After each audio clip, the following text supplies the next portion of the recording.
అన్నీ ఆడ బయటకు వస్తాయని చెప్పి ముందే వచ్చి కాగితం పట్టుకొని నేను అది చేసిన ఇది చేసిన అన్ని ఎంత అబద్ధాలు రావుల్లాగా మాట్లాడితే ఎట్లా?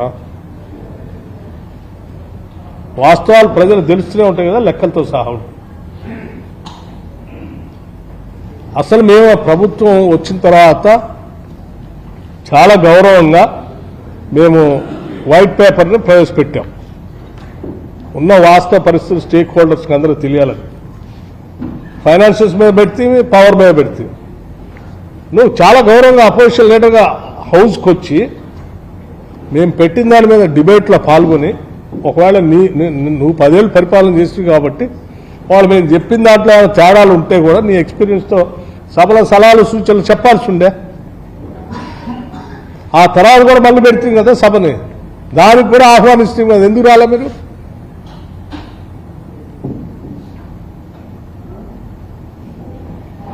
సభకు రాకుండా ఎక్కడో సూర్యాపేట పోయి అది 3-4 నెలల తర్వాత మొత్తం పార్టీ అంతా ఖాళీ అయిపోయి నిన్ను వదిలేసి ఎక్కడో అక్కడ పోతా ఉంటే,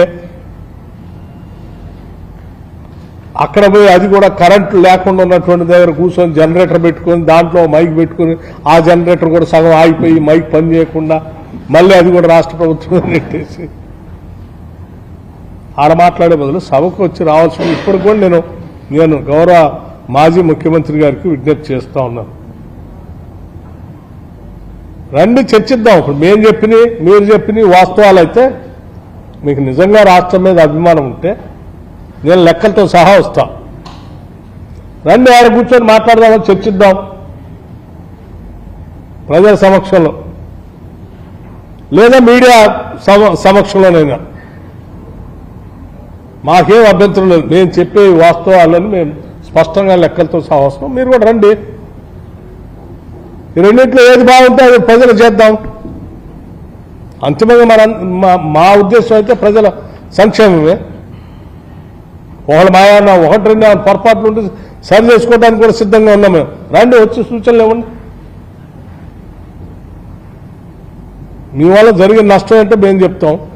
మేము ఈ 3 నెలల్లో మేము చేసిన నష్టం ఏంటో మీరు చెప్పండి.